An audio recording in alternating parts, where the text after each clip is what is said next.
بسم اللہ الرحمن الرحیم۔ السلام علی من اتبع الہدیٰ۔ ہدایت کی اتباع کرنے والوں کو راحت دو جہاں قرآن چینل کی طرف سے سلام عرض ہے۔ تمام تعریفیں اس پروردگار کے لیے ہیں جو روشنی اور اندھیرے کے وزن سے واقف ہے۔ لاکھوں درود و سلام ہوں محمد و آل محمد پر۔ صاحبان ایمان سامعین کرام، ہمارے آج کے سبق کا موضوع ہے سورہ آل عمران کی آیت نمبر 25۔ تو آئیے پروردگار کے پاک نام سے اپنے سبق کا آغاز کرتے ہیں۔ بسم اللہ الرحمن الرحیم۔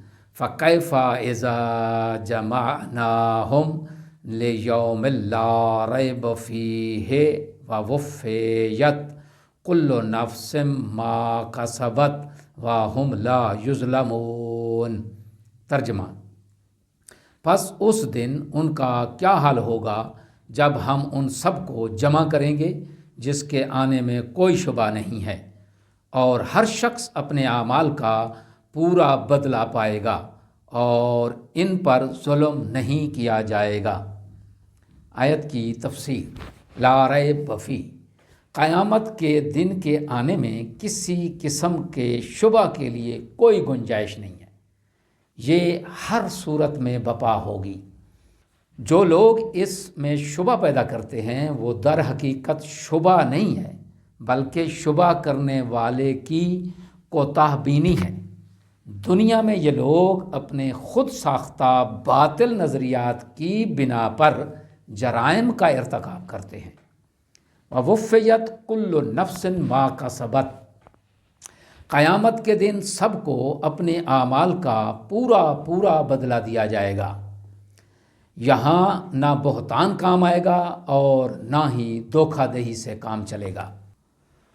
قرآن پاک نے ان تمام باطل خیالات پر خط بطلان کھینچا ہے اور کہتا ہے کہ ایک روز یقیناً پروردگار کی بارگاہ عدل میں تمام انسانوں نے پیش ہونا ہے اور ہر شخص اپنے اعمال کا سامنا کرے گا۔ چونکہ وہ اپنے ہی اعمال کا سامنا کریں گے اور اپنے ہی اعمال کا نتیجہ پائیں گے، اس لیے انہیں جب بھی سزا ملے گی اس میں ان پر کسی قسم کا ظلم و ستم نہیں ہوگا، کیونکہ یہ سب ان کے کیے کا ما حاصل ہوگا۔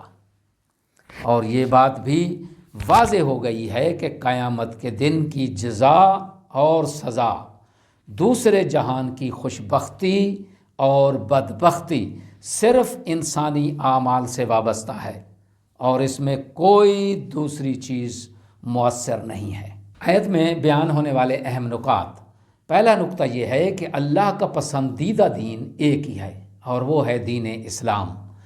اگر اختلافات نظر آتے ہیں تو یہ لوگوں کی ضد بازی ہے، تعصب اور مفاد پرستی کی وجہ سے ہے۔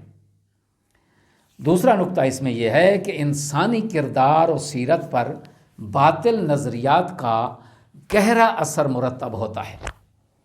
اور تیسرا اس میں نکتہ یہ ہے کہ قیامت کے دن ہر شخص کو اپنے اعمال کا پورا بدلہ دیا جائے گا، یہاں رنگ و نسل فائدہ نہیں دے گی۔